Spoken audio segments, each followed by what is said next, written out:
ಬಿಸಿಲಿನಲ್ಲಿ ಚಪ್ಪಲಿ ಹಾಕಿ ಹೊರಗೆ ಹೋಗುವುದರಿಂದ ಪಾದಗಳಲ್ಲಿ ಕಪ್ಪು ಟ್ಯಾನ್ ಮಾರ್ಕ್ಸ್ ಆಗ್ತಿದೆಯಾ? ಇವತ್ತು ನಾನು ಹೇಳುವ ಕೆಲವು ಮನೆ ಮದ್ದುಗಳು ಮತ್ತು ಟಿಪ್ಸ್ ಬಳಸಿ ಆ ಕಲೆಗಳನ್ನ ನಿಧಾನವಾಗಿ ಕಡಿಮೆ ಮಾಡಿಕೊಳ್ಳಬಹುದು. ನಾವು ದಿನವೂ ಸ್ಲಿಪ್ಪರ್ ಹಾಕಿಕೊಂಡು ಹೊರಗೆ ಹೋಗ್ತೀವಿ, ಆದರೆ ಬಿಸಿಲಿನಿಂದ ಪಾದಗಳಲ್ಲಿ ಟ್ಯಾನ್ ಲೈನ್ಸ್ ಕಪ್ಪು ಕಲೆಗಳು ಆಗಿರುತ್ತವೆ. ಕೆಲವರ ಪಾದಗಳಲ್ಲಿ ಚಪ್ಪಲಿಯ ಸ್ಟ್ರಾಪ್ ಶೇಪ್ ಕೂಡ ಕಾಣಿಸುತ್ತೆ. ಹಾಗಿದ್ರೆ ಈ ಟ್ಯಾನ್ ಅನ್ನ ಹೇಗೆ ಕಡಿಮೆ ಮಾಡೋದು? ಮನೆಯಲ್ಲೇ ಇರುವ ಸಾಮಾನ್ಯ ಪದಾರ್ಥಗಳಿಂದ ಹೇಗೆ ಕ್ಲೀನ್ ಮತ್ತು ಗ್ಲೋಯಿಂಗ್ ಫೀಟ್ ಪಡೆಯೋದು? ಇವತ್ತಿನ ವಿಡಿಯೋದಲ್ಲಿ ಡೀಟೇಲ್ಸ್ ಆಗಿ ನೋಡೋಣ.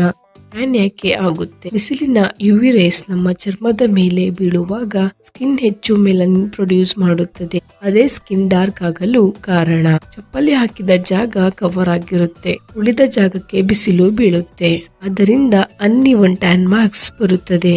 ರೆಮಿಡಿ 1. Aloe vera gel. ರಾತ್ರಿ ಮಲಗುವ ಮುನ್ನ ಫ್ರೆಶ್ ಆಲೋವೆರಾ ಜೆಲ್ ಅನ್ನ ಪಾದಗಳಿಗೆ ಅಪ್ಲೈ ಮಾಡಿ 15-20 ನಿಮಿಷ ಮಸಾಜ್ ಮಾಡಿ ರಾತ್ರಿ ಇಡೀ ಬಿಡಿ. ಆಲೋವೆರಾ ಜೆಲ್ ಸ್ಕಿನ್ ಅನ್ನ ಕೂಲ್ ಮಾಡುತ್ತದೆ ಮತ್ತು ಪಿಗ್ಮೆಂಟೇಷನ್ ಕಡಿಮೆ ಮಾಡಲು ಸಹಾಯ ಮಾಡುತ್ತದೆ. ರೆಗ್ಯುಲರ್ ಯೂಸ್ ಮಾಡಿದರೆ ಟ್ಯಾನ್ ಮಾರ್ಕ್ಸ್ ನಿಧಾನವಾಗಿ ಕಡಿಮೆ ಆಗುತ್ತವೆ. ರೆಮಿಡಿ 2. ಮೊಸರು, ಕಡಲೆ ಹಿಟ್ಟು ಮತ್ತು ಅರಿಶಿಣ. ಒಂದು ಬೌಲ್ ನಲ್ಲಿ 2 ಸ್ಪೂನ್ ಮೊಸರು, 1 ಸ್ಪೂನ್ ಕಡಲೆ ಹಿಟ್ಟು, ಸ್ವಲ್ಪ ಅರಿಶಿಣ ಇವೆಲ್ಲ ಮಿಕ್ಸ್ ಮಾಡಿ ಪೇಸ್ಟ್ ಮಾಡಿ ಈ ಪ್ಯಾಕ್ ಅನ್ನ ಪಾದಗಳಿಗೆ ಅಪ್ಲೈ ಮಾಡಿ 20 ನಿಮಿಷ ಬಿಡಿ. ನಂತರ ಸ್ಕ್ರಬ್ ಮಾಡಿ ವಾಶ್ ಮಾಡ್ಕೊಳ್ಳಿ. ಮೊಸರಿನಲ್ಲಿರುವ lactic acid dead skin remove ಮಾಡಲು ಹೆಲ್ಪ್ ಮಾಡುತ್ತೆ. ಕಡಲೆ ಹಿಟ್ಟು ಟ್ಯಾನ್ ಕಡಿಮೆ ಆಗಲು ಸಹಾಯ ಮಾಡುತ್ತದೆ. ರೆಮಿಡಿ 3. ಟೊಮೊಟೊ ಅಥವಾ ಆಲೂಗಡ್ಡೆ ರಸ. ಟೊಮೊಟೊ ಮತ್ತು ಆಲೂಗಡ್ಡೆ ರಸ ಕೂಡ ಟ್ಯಾನ್ ಕಡಿಮೆ ಮಾಡಲು ಸಹಾಯ ಮಾಡುತ್ತದೆ. ಅರ್ಧ ಟೊಮೊಟೊ ತೆಗೆದುಕೊಂಡು ಡೈರೆಕ್ಟ್ ಆಗಿ ಕಾಲಿನ ಮೇಲೆ ರಬ್ ಮಾಡಿ 10-15 ನಿಮಿಷ ಬಿಟ್ಟು ವಾಶ್ ಮಾಡಿ. ಟೊಮೊಟೊನಲ್ಲಿ ಆಂಟಿ ಆಕ್ಸಿಡೆಂಟ್ ಇರುತ್ತದೆ, ಅದು ಸನ್ ಡ್ಯಾಮೇಜ್ ರಿಡ್ಯೂಸ್ ಮಾಡಲು ಸಹಾಯ ಮಾಡುತ್ತದೆ. ರೆಮಿಡಿ 4. Gentle scrub. ವಾರಕ್ಕೆ 2 ಬಾರಿ ಸ್ಕ್ರಬ್ ಮಾಡೋದು ಮುಖ್ಯ. ಕಾಫಿ ಪೌಡರ್ ಅಥವಾ ಓಟ್ಸ್ಗೆ ಸ್ವಲ್ಪ ಮೊಸರು ಮಿಕ್ಸ್ ಮಾಡಿ ಸ್ಕ್ರಬ್ ಮಾಡಿ. ಇದು ಡೆಡ್ ಸ್ಕಿನ್ ರಿಮೂವ್ ಮಾಡಿ ಸ್ಕಿನ್ ಸ್ಮೂತ್ ಆಗಲು ಹೆಲ್ಪ್ ಮಾಡುತ್ತದೆ.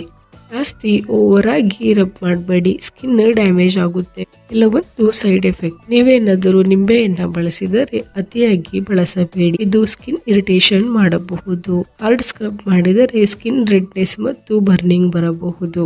ಕೆಲವರಿಗೆ ಅರಿಶಿಣ ಅಲರ್ಜಿ ಆಗಬಹುದು. ಸೆನ್ಸಿಟಿವ್ ಸ್ಕಿನ್ ಇದ್ದರೆ ಟೊಮೊಟೊ ಅಥವಾ ಆಲೂಗಡ್ಡೆ ರಸ ಇಚ್ಚಿಂಗ್ ಆಗಬಹುದು. ಓವರ್ ಆಗಿ ರಬ್ ಮಾಡಿದರೆ ಸ್ಕಿನ್ ಡ್ರೈ ಆಗಬಹುದು. ಆದ್ದರಿಂದ ರೆಮಿಡೀಸ್ ಅನ್ನ ವಾರಕ್ಕೆ 2-3 ಬಾರಿ ಮಾತ್ರ ಯೂಸ್ ಮಾಡಿ. ಜೆಂಟಲ್ ಆಗಿ ಕೇರ್ ಮಾಡಿದರೆ ಸೇಫ್ ಆಗಿ ಟ್ಯಾನ್ ಕಡಿಮೆ ಮಾಡಿಕೊಳ್ಳಬಹುದು. ಸಲಹೆಗಳು. ಯಾವುದೇ ಹೋಮ್ ರೆಮಿಡಿ ಯೂಸ್ ಮಾಡುವ ಮೊದಲು ಒಂದು ಸ್ಮಾಲ್ ಪ್ಯಾಚ್ ಟೆಸ್ಟ್ ಮಾಡಿ, ಯಾಕಂದ್ರೆ ಕೆಲವರಿಗೆ ನ್ಯಾಚುರಲ್ ಇಂಗ್ರೀಡಿಯೆಂಟ್ಸ್ ಕೂಡ ಅಲರ್ಜಿ ಕೊಡಬಹುದು ಮತ್ತು ಒಂದು ದಿನದಲ್ಲಿ ಟ್ಯಾನ್ ಹೋಗೋದಿಲ್ಲ. ರೆಗ್ಯುಲರ್ ಕೇರ್ ಮಾಡಿದರೆ ಮಾತ್ರ ನಿಧಾನವಾಗಿ ರಿಸಲ್ಟ್ ಕಾಣಿಸುತ್ತೆ. ಡೈಲಿ ಸನ್ಸ್ಕ್ರೀನ್ ಯೂಸ್ ಮಾಡೋದನ್ನ ಮರಿಬೇಡಿ ಹಾಗೂ ಕಾಲಿನ ಪಾದಗಳನ್ನ ಮಾಯಿಶ್ಚರೈಸರ್ ಆಗಿ ಇಡುವುದು ತುಂಬಾ ಇಂಪಾರ್ಟೆಂಟ್. ಹೆಚ್ಚು ಟ್ಯಾನಿಂಗ್ ಅಥವಾ ಇಚ್ಚಿಂಗ್ ಬರ್ನಿಂಗ್ ಇದ್ದರೆ ವೈದ್ಯರನ್ನ ಕನ್ಸಲ್ಟ್ ಮಾಡುವುದು ಉತ್ತಮ. ಈ ವಿಡಿಯೋ ನಿಮಗೆ ಇಷ್ಟ ಆಗಿದ್ರೆ ಲೈಕ್ ಮಾಡಿ, ಶೇರ್ ಮಾಡಿ ಹಾಗೂ ಹೆಲ್ತ್ ಮತ್ತೆ ಬ್ಯೂಟಿ ಟಿಪ್ಸ್ಗಾಗಿ ನನ್ನ ಚಾನೆಲ್ನ ಸಬ್ಸ್ಕ್ರೈಬ್